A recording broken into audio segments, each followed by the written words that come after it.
Okay, so I think the recording has commenced, so let's get started. Thanks everyone for joining us today. My name's Kylie and I'm the Managing Director of Dulcie Home Care. And so it's lovely to see you all and talk about supported home, which is almost here. We've been talking about it for a very long time, and it is finally and actually happening. So good to attend and just make sure that you feel really comfortable with the changes that'll happen over the next couple of weeks. So in terms of, we'll cover off today, we'll talk about the intended benefits of supported home. We'll talk about the term grandfathering, which I'm sure you would have all heard the term grandfathered. What does it mean? So you can determine, are you grandfathered or not? We'll talk about the new levels of funding, assistive technology and home modification budgets, which is a new funding that's available. We'll talk about unspent funds, what's going to happen to unspent funds, fees and charges, co-contributions. In fact, I need to update the slides because the department have now stopped saying co-contributions. They're now just calling them contributions.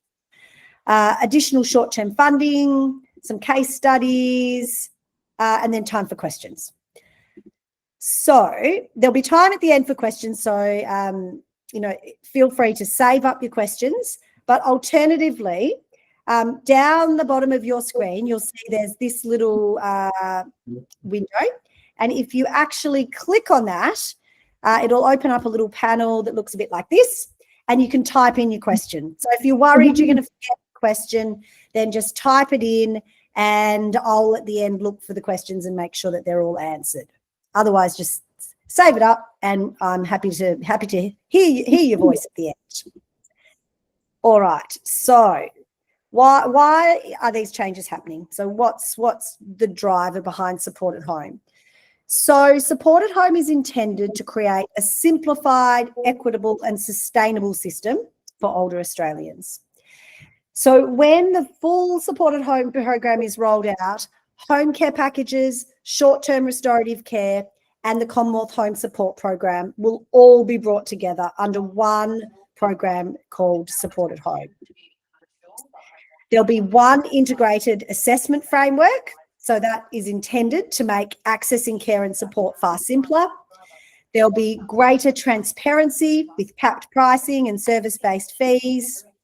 There'll be less unspent funds, which then can be used to fund more Australians. Do you know, I have a little puppy dog that is trying to jump up on my seat right now, so I need to get her to go away.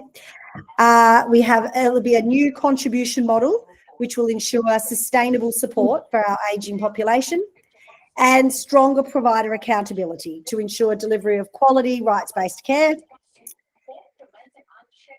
So let's talk about the different types of groups and how they're being referred to. So first of all, if you've got a home care package today or you're assessed before the 12th of September 2024, and you may not actually have your funding yet, but you were assessed before that date, you are what's called grandfathered. So that 12th of September is a really important date. If you are assessed after the 12th of September and you are funded before the 1st of November, so you may be receiving services right now under your home care package, but you were assessed after the 12th of September last year, you are what's referred to as a transitional client. And I'll talk about the differences in a moment. And then if you are assessed under the new program, people are referring to them as newbies, but you'll be a full supported home, new participant, which I'm assuming that most people here today have been assessed at some point. So you'll either be grandfathered or transitional. What does grandfathered mean? So clients who are grandfathered will be no worse off financially under the new supported home program. So today, if you have no income tested fee under your home care package and you are grandfathered, then under supported home, you won't make any contributions ever. So not today, not tomorrow, not in 5 years' time, not if you move to a different provider or if you change level of funding, you will never have to pay the co-contributions that are being introduced. So that's very good news for grandfathered clients. Now, if you are a grandfathered client, so again, assessed before the 12th of September 2024, and you are paying an income tested fee today, then you won't pay an income tested fee anymore, but you will pay the new co-contributions, and what you pay will be equal or less than what you pay today. So again, the government have said anyone in the system before the 12th of September will be no worse off in terms of their personal financial contribution. So you won't pay more contributions, or if you've paid nothing, you'll continue to pay nothing. So there are new levels of funding under supported home. So as everyone's very well aware, we currently have a system with 4 levels of funding. So we've got level 1 home care package up to the level 4 home care package. Level 4 being around about $63,000. Under supported home, we are moving to a classification system, and there are 8 classifications. So the lowest classification is pretty similar to a level 1. It's about $11,000. But the highest classification is actually quite a bit more. It's around $78,000. So that's really great news. There's more funding available for those who need additional funding. In addition to the 8 classifications, there's also additional funding for equipment and home modifications, which is called ATHM, a confusing acronym. There's short-term restorative care funding. I'll talk about each of these later. And there's also end-of-life funding. So holistically, there is actually a lot more funding available under the new system. So let's talk about the classifications first. So when we move to supported home, anyone who's on an existing home care package will actually transition across to supported home with exactly the same funding. However, as you know, at the moment, we talk about your monthly budget. With supported home is moving to a quarterly budget. And the way that it will work is that your annual funding will be basically chopped into 4, and each quarter you get 1 quarter. Each 3 months, you get 1 quarter of your annual funding. So that's going to be a bit different. So when you're talking to your support partner, they will talk about your quarterly budget. So if you were on a level 1 today with annual funding $10,931, you would move across to supported home on exactly the same annual funding, and you would have a quarterly budget of $2,732, which is 1 quarter of your annual budget. So same for all the other levels. So if you're on a level 4, 63,000, you'll have a quarterly budget of 15,000. So for any existing client, you'll move across on exactly the same funding as what you have today. With supported home classifications, which are the new classifications, there are 8, as I said. The first one, as you can see, pretty similar to level 1, but then there's 16, 21,000, 29,000, all the way up to 78,000. So more money available, and also, smaller differences between each of the classifications, which actually means when they assess, they can assess more effectively around, well, what are your actual needs, and how much money do you need to support that? So you'll see for each of those classifications, there's a quarterly budget. So at the moment, no one has been assessed on a supported home classification. They are commencing those assessments from the 1st of November. So up until right now, they've still been assessing people on the home care package levels. But if in the future you need more funding, you would move on to a supported home classification. So I mentioned earlier about the assistive tech and home modifications budget. So assistive tech is basically equipment. So under the home care package program, as you know, if you needed a piece of equipment, so you needed a recliner, for example, you would need to save your funding over a number of months. And it would, oops, I just need to admit that person. So you would save your money. You would have an OT assessment to come and assess your needs. And then you would potentially, because of the requirement to save, you may have compromised care or safety, or you may have to self-fund, because you might actually have to reduce your services in order to save the funds to be able to pay for that piece of equipment. Or you might, while you're waiting for that piece of equipment, you're actually not as safe as you could be at home. So that system today doesn't really work particularly well. So under support at home, there's two new budgets. One's called the assistive technology budget, and that's up to $15,000. And the second is your home modifications budget, and that's a further $15,000. Now, you'll notice this little star here on the assistive tech. So I'll just tell you this first on the slide.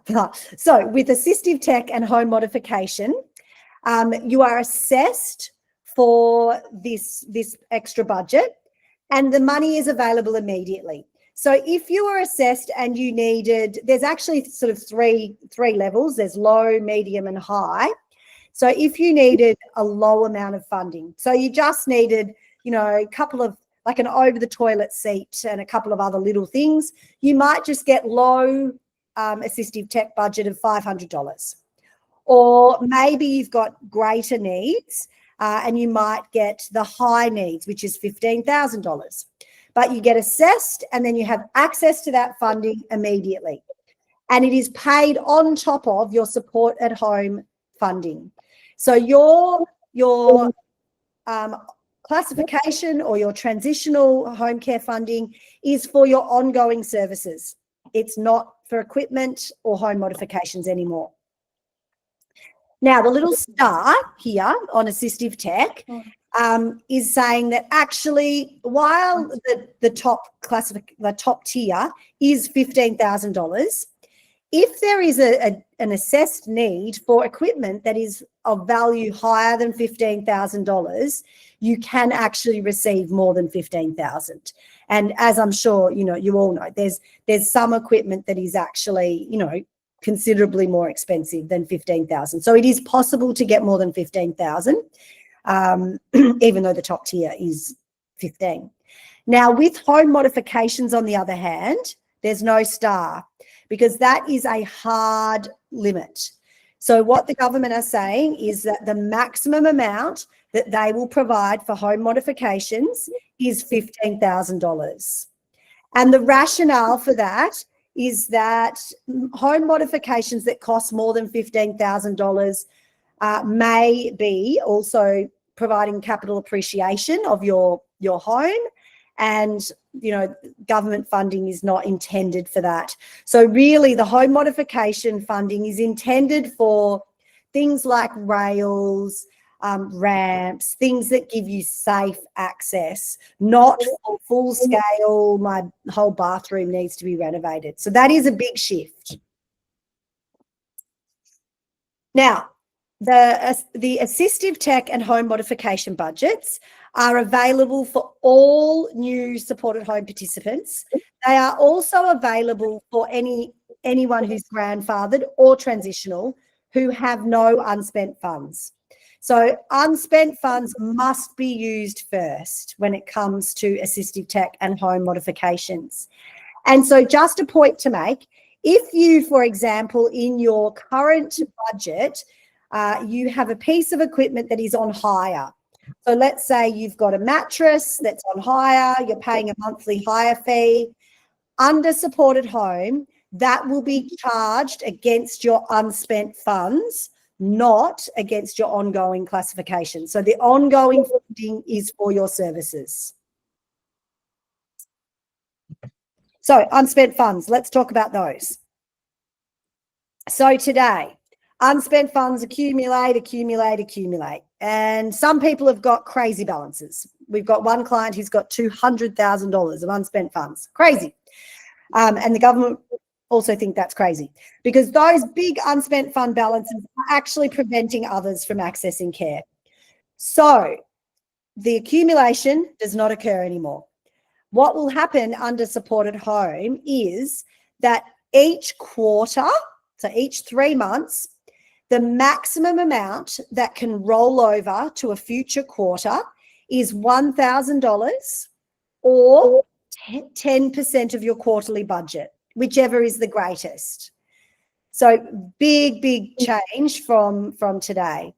So if your quarterly budget was $15,000 and you had $5,000 left, 10% of your 15,000 is 1,500.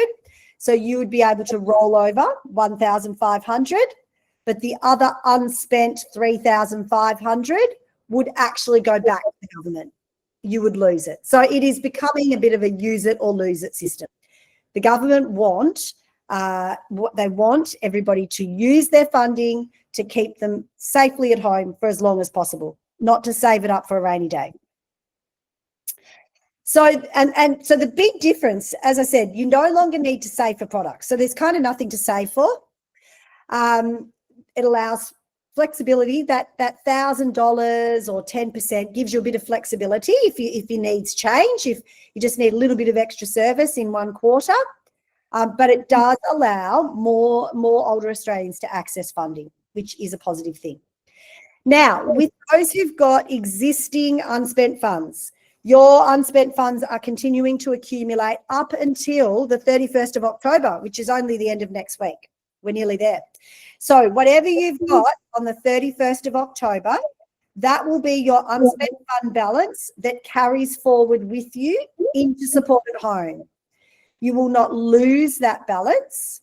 You won't lose it, in November, and you won't lose it in 12 months if it's still sitting there. So there's no intention to take the unspent funds back. They will be retained by yourselves and can be used under supported home, can be used for services and must be used for equipment. So if you've got any equipment, it has to come out of your unspent funds. It cannot come out of your ongoing service budgets. So that's a big change. Fees and charges are also changing. So current model, as you know, care management fee, 10%. This is for Dulcie, obviously. A package management fee is 18%. So that's what 8%. So that's what you pay today, 18%. Some of our clients have an income tested fee. Now that's an assessed fee based on your individual circumstances and the income that you earn. So under supported home, the 10% care management fee will continue. So there'll be a 10% care management fee. It's a little bit different in the way that it's applied, in that the government will actually take 10% from every single client's home care package, and they sit that in a pool for us to claim against for the care management services that we deliver. So it's not an individual charge. It's a pooled 10% that the department will take out of your funding. We don't take it out, the department do. So all providers will have that 10% available for care management services. Now, package management, as you know it today, will not exist. There is no package management under supported home. And so what the government want us to do is to include the costs associated with package management in the hourly rate of the service. So the costs associated with registering your workers, processing invoices, claiming from the government, compliance, all those things that sit in package management today need to be incorporated in the hourly rate of the service. And I'll talk about that a bit more in a sec. And then finally, the income tested fee, as I mentioned earlier, will not exist under supported home, and it is being replaced by service-based contributions. So what that means is that every service, and depending on the type of service and depending on your income, you would have a small contribution. So it is a fairer model in terms of the contributions, because with the income tested fee, you could have very few services, but because it's a daily fee, you have to contribute regardless of whether you've got services or not. So with the new system, you only have to contribute if you have service. So hourly rates are going to be capped. Theoretically, to be honest, I think they'll delay it, but theoretically they're being capped in July 2026. However, for self-managed, obviously you continue to be able to choose your workers and control what you pay, because you're able to negotiate a lower rate. And the hourly rates that you have in place today and that you continue to negotiate will be considerably lower than what the fully managed providers are charging. Okay, so service types. So there's a new service list in terms of what you can and you can't use your funding for. And services are split into 3 categories. So the first one is clinical. Under clinical, we have nursing, medication management, and then your allied health therapy. So occupational therapy, physiotherapy, dietary, dietetics, and care management sits under there as well. The next category is independence. And under independence, there's personal care, support, remedial massage, transport, respite, and that's also where assistive technology and home modification sit. And then daily living is cleaning, gardening, shopping, home maintenance and repairs, and your meal prep and meal delivery. Now, the reason why these categories are important is because the contributions that the government are introducing vary dependent on which category the service falls into. But just remember what I point earlier, which is if you are grandfathered, you don't pay these co-contributions. So the categories make absolutely no difference if you're grandfathered, but if you're transitional or if you are new to support at home, the service categories are really important. So let's talk about what those co-contributions look like.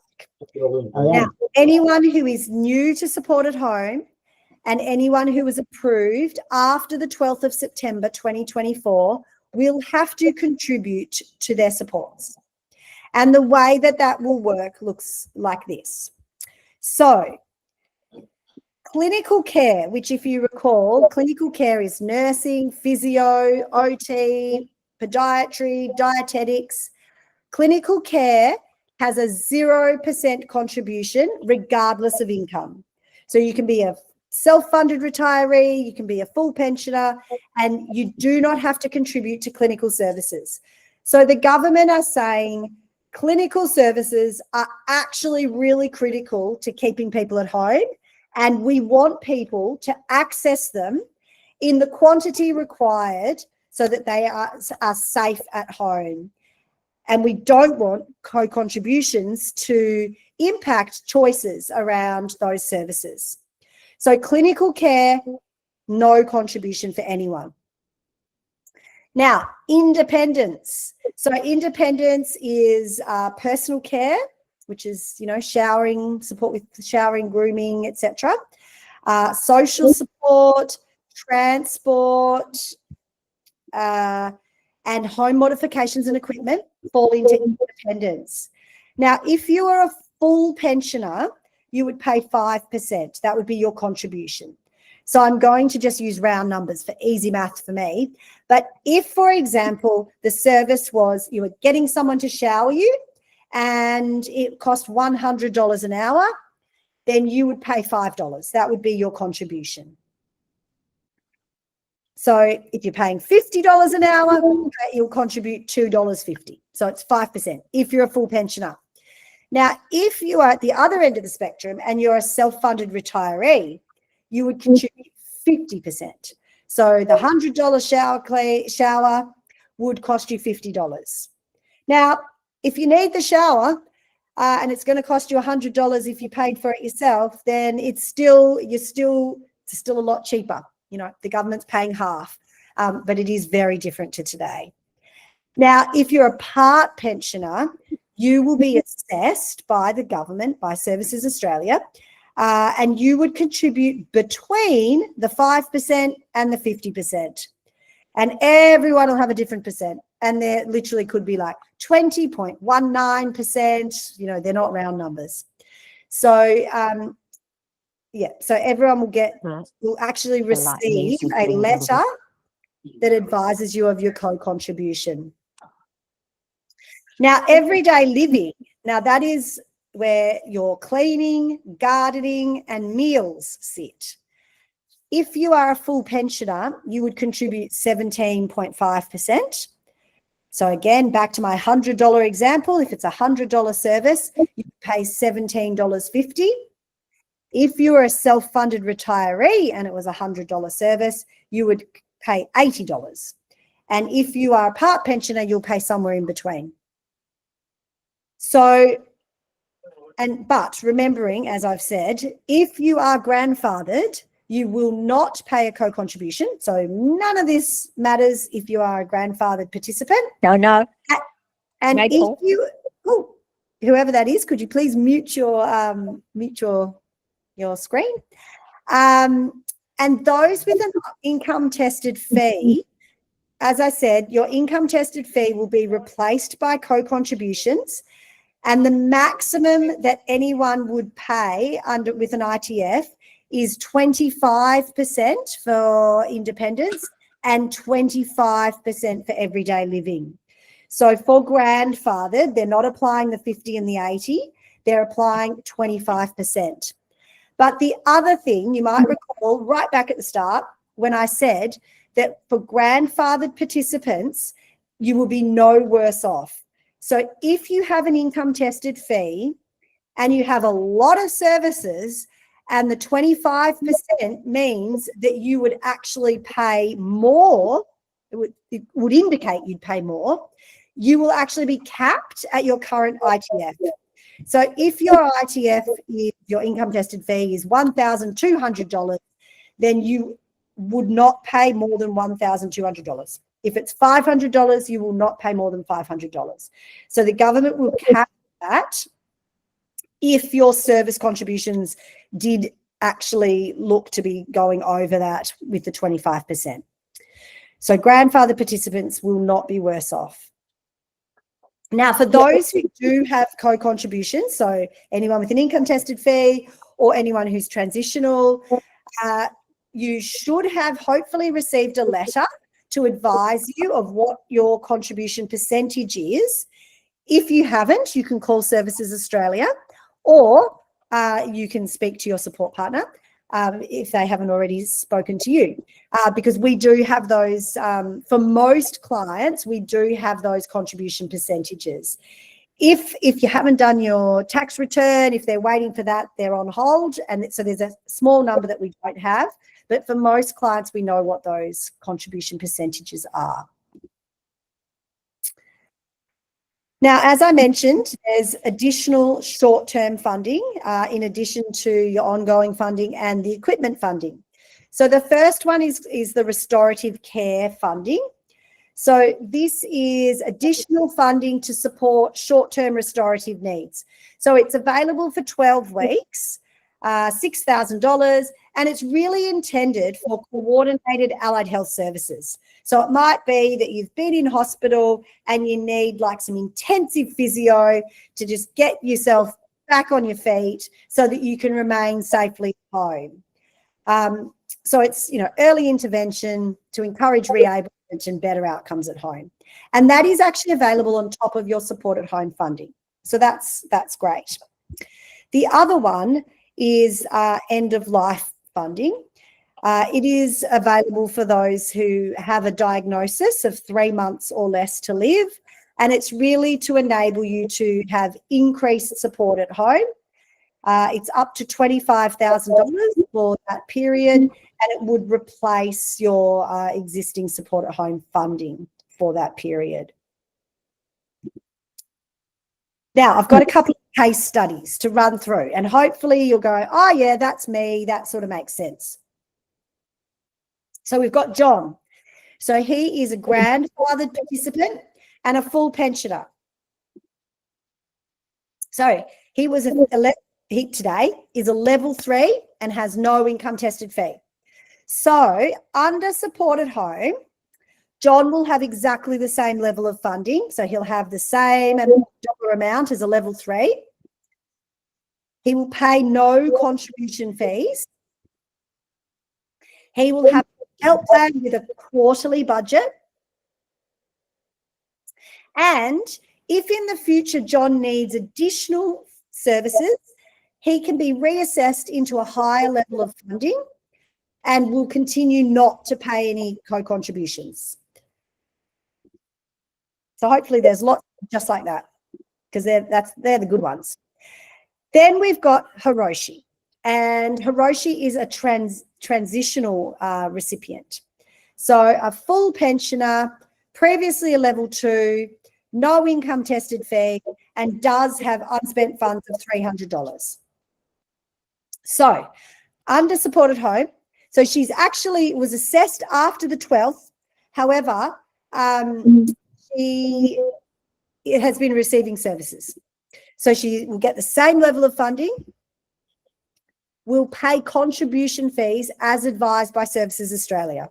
And for everyone, like I said, they are different. We'll have a help plan and a quarterly budget. And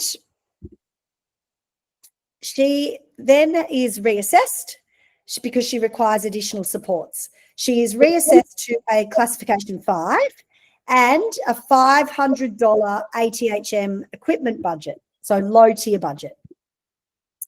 So then she is assessed by an occupational therapist for equipment totaling $201. And the occupational therapy time was 1.5 hours. So this is what the claim would look like. So there would be 45 minutes of care management time, which is just charged against the care management pool. It's not charged against your budget. You don't get charged any more for care management. It just comes out of that pool. But we have to claim it. $201 will be charged against Hiroshi's unspent fund balance, because remember, she had $300 of unspent funds. Now, 30 minutes of the occupational therapist time, $90, will be charged against the unspent fund balance. And the remaining 60 minutes, or $180, will be charged against the ATHM budget.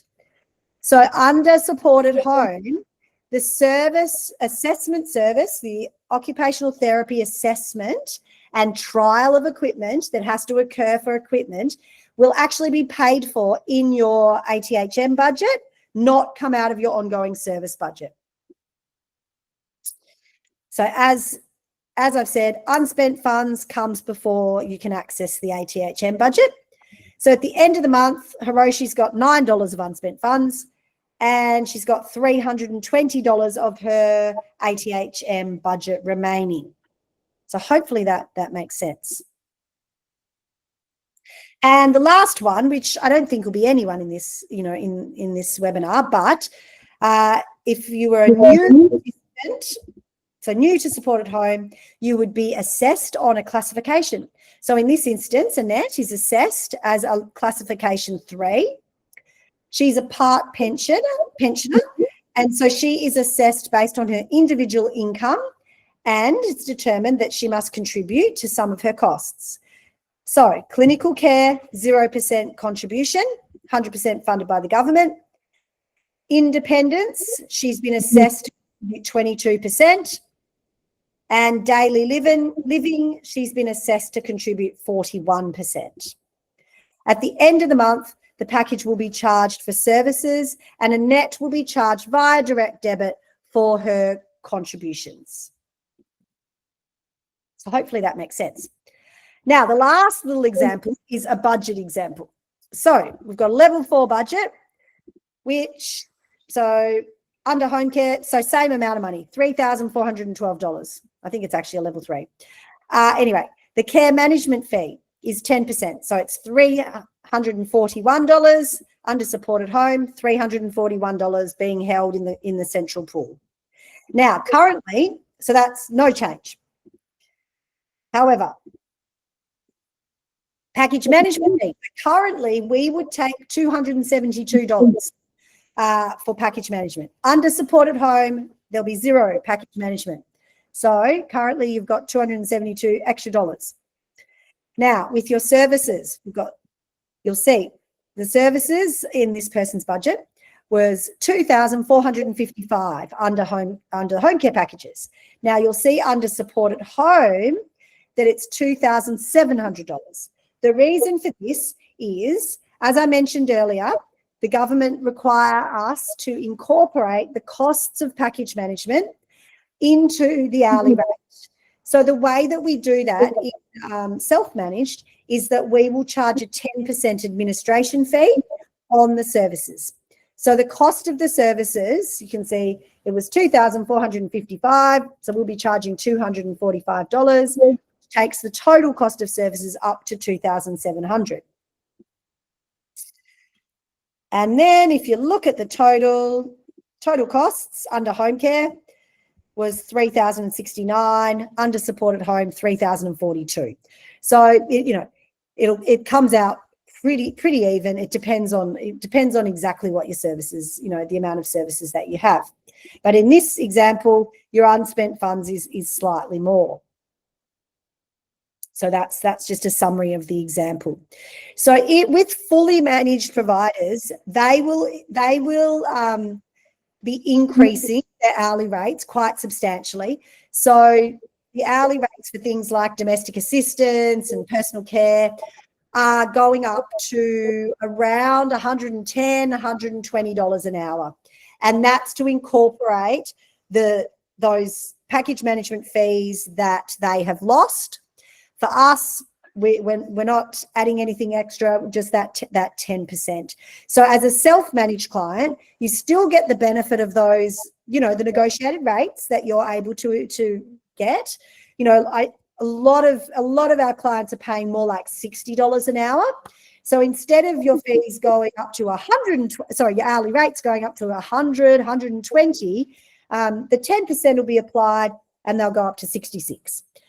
So, you still have significantly more money to spend on your services under a self-managed model. So the transition, we're pretty much there. So today is our final webinar. During October, I'm sure most of you have had the conversation with your support partner. If not, it'll be scheduled in the next week because by the end of October, every single client, we will have had a conversation with you about your individual circumstances. We will have created a new budget for you, which has, the new fees, and also if you're paying contributions, it'll have the new contributions. We will also be sending everybody a new agreement, which they actually started sending them out today. So, over the next couple of days, expect that to land. You'll have a new agreement. You'll have new help plan if required, if you need to change any of your services. And for those that do have to make a contribution, if we haven't already set you up for Go Cardless, which is a very secure direct debit platform, then we will set you up for Go Cardless, or you will need to set up for Go Cardless. We can't do it for you, but we need you to set up for Go Cardless to pay those co-contributions. And those contributions will actually be charged, a month in arrears. And of course, there's no changes to pricing until the 1st of November, which, as I said, 1st of November is just around the corner. So questions. Now, there's lots of questions I have seen coming through on the chat. So let me answer those first. and then very happy for people to sing out with any other questions. So one question that was asked is, what happens if you don't use all of your budget in the quarter? So if you don't use all of your budget, $1,000 or 10% of your quarterly budget can roll over to the next quarter. The rest will be returned to the government, so you would lose it.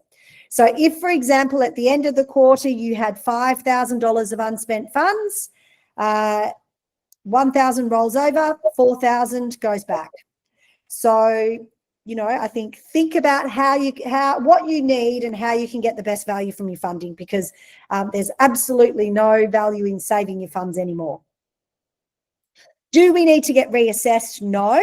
So as I said, everybody who's on a home care package today, the funding that you have today will move directly into support at home. So exactly the same value of your funding. And one thing that's important to note is if you have a supplement today, so for example, dementia supplement, the value of the dementia supplement will also pass through. So whatever your total monthly funding is or annual funding, that will become your support at home funding that will turn into a quarterly budget. $15,000 for home mods. Yes, that's correct. $1,000 rollover. That's correct. And yes, at the end of October, whatever you have got as unspent funds on that date will be the unspent fund balance that carries forward into support at home, and it will never be taken away. So you have the opportunity to spend it at future time, but there's no, they're not taking that away from you at any time. Why are there lower fees for service? I'm not quite sure what you mean, so maybe you might need to clarify. And how do we're at during the quarter? So that's a very good question. So as hopefully you're all accessing our app, either on your computer or on your phone. So in the app, one of the really good changes is that your budget, the budget is now available in your app. So you'll be able to see your budget and you'll be able to see how you're tracking against the budget. Excuse me while I have a sip of water. Now, Lisa, did you want to just clarify what you meant by why lower fees for services? What did that mean? I actually can't remember. I just remember you said some services will be lower.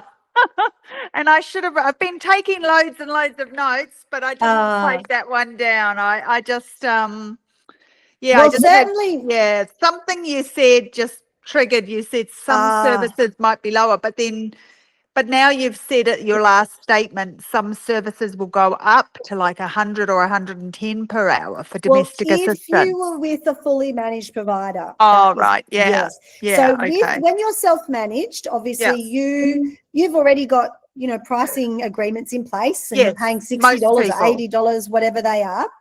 Yeah.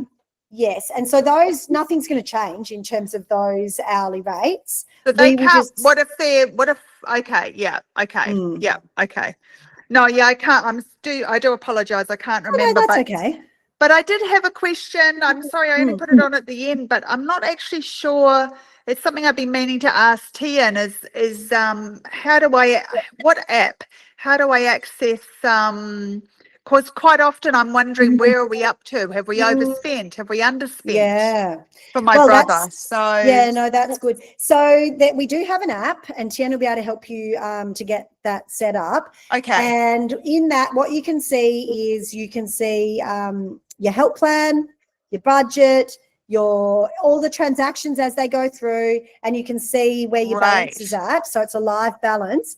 And it's a really good point about making sure you don't overspend. So this is one of the tricky things about a quarterly budget, because what it means is you actually do have access to all of the money at the start of the quarter. So if you burn through it all, and then you won't be able to have services at the end of the quarter. But the other thing that is different is that if you overspend in a quarter, we are unable to claim that overspend. So we will need to invoice you for that overspend. So it's really important that everybody has a close eye on their spending, is really clear on their budgets, because we don't want to be saying to you, hey, those extra services you had, you're going to have to pay for them yourself.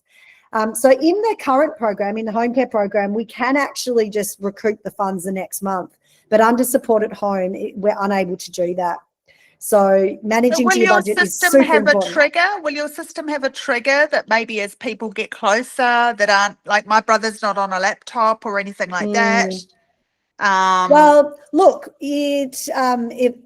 if you're going in regularly, you'll be able to see where your balance is at.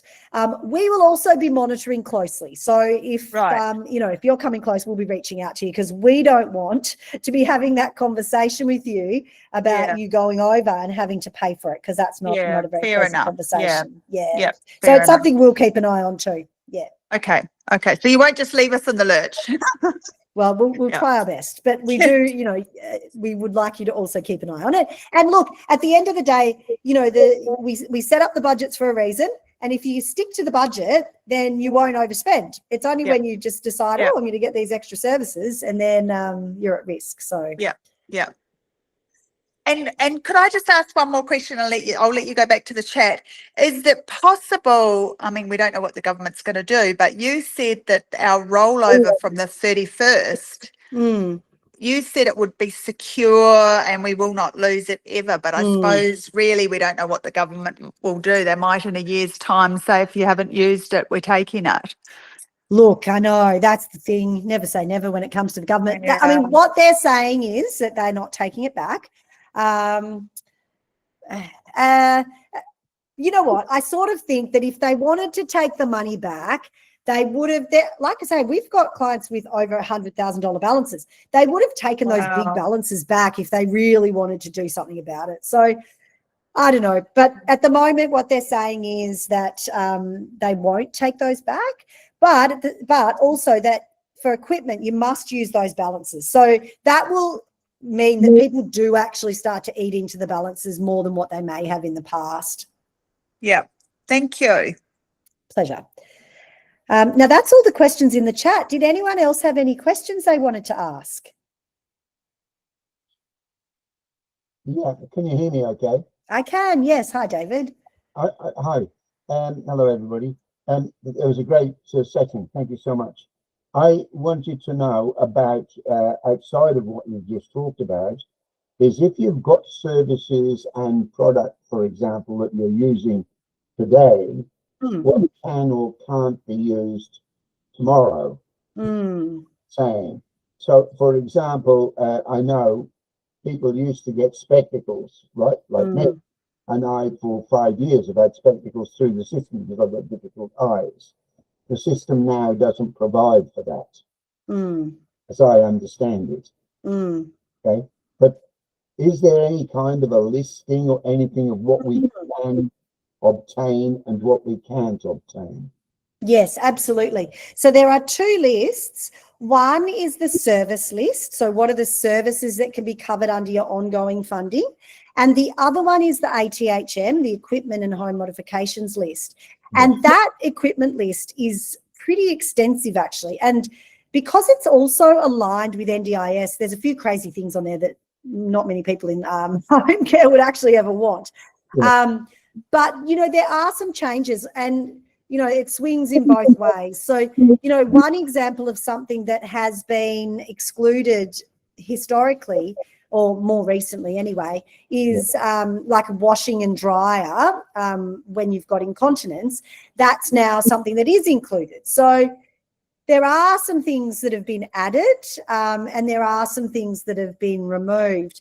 There's a couple of crazy things too, which we're still just waiting and expecting will change.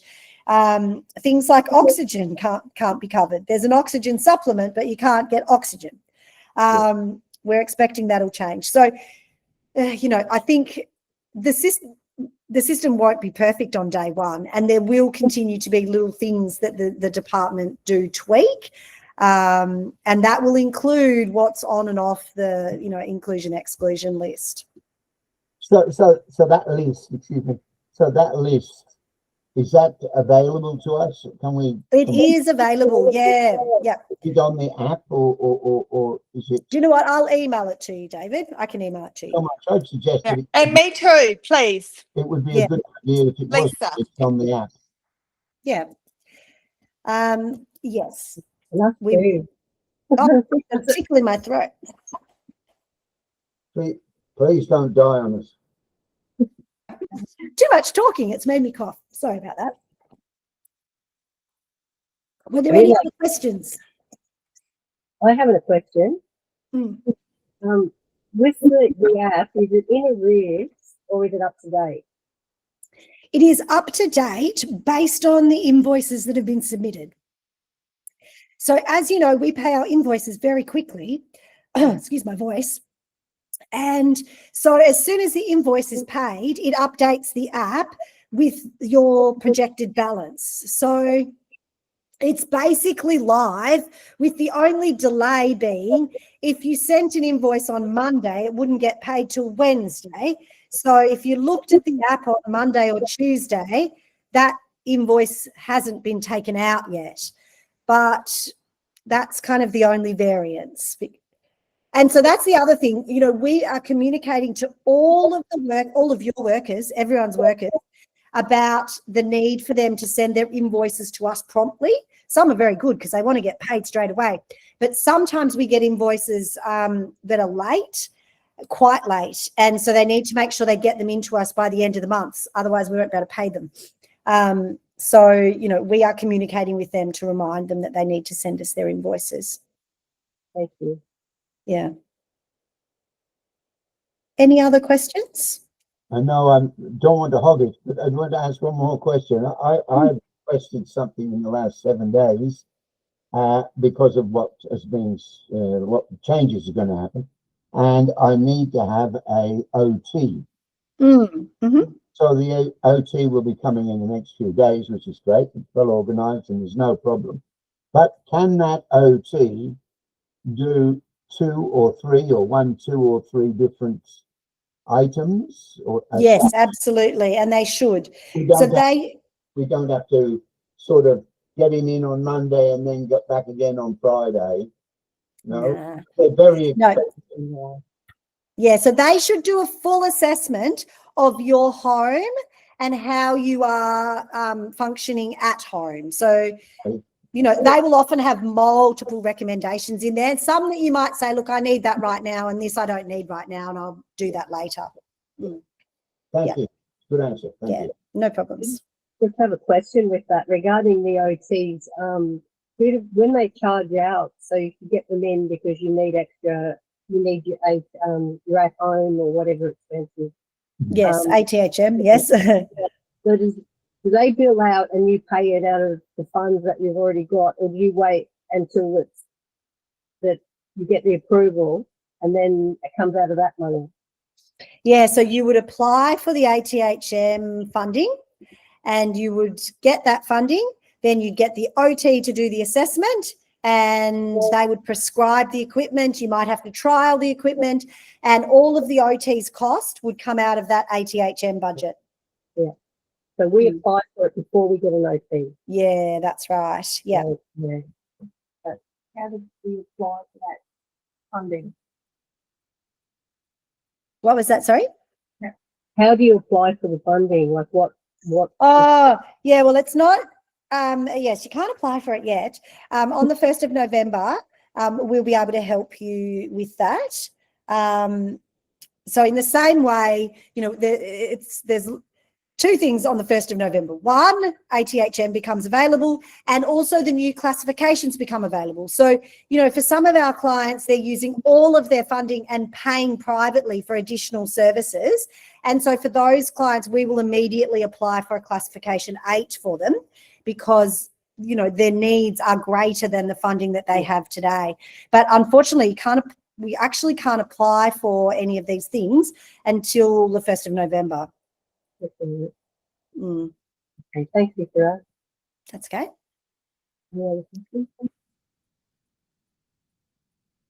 Any other questions? No. No? Are we going to get a copy? Sorry, Kyle. No. Are we going to get a copy of what we've discussed? Are you going to do minutes or something? Oh, well, if you would like a copy, if you'd like the recording, It'd be awesome. Yeah. Sorry, you would like the recording? Yeah, it'd be awesome to have it. Yeah. Yeah, we can send you the recording. No problems at all. Thank you. Yeah. Great. Well, thank you very much for joining us today. And you know, hopefully you're feeling okay about it. It's a really big change, but you know, we are very well prepared to work with you, support you through the change. And I think, you know, we just need to get to November and you know, get into the new system. And there'll be some things that are a bit clunky and things that the department need to change along the way. But I think, you know, on the whole, there's more funding available, and, you know, there's different ways that we can support you to get the most from that funding. So, you know, we are here to support you. And if you've got any questions, reach out to your support partner. Thanks very much. Thank you so Thank you. much. Thank Thanks you. a lot. Bye. Thank See you you. later. Bye-bye. Bye. Thanks.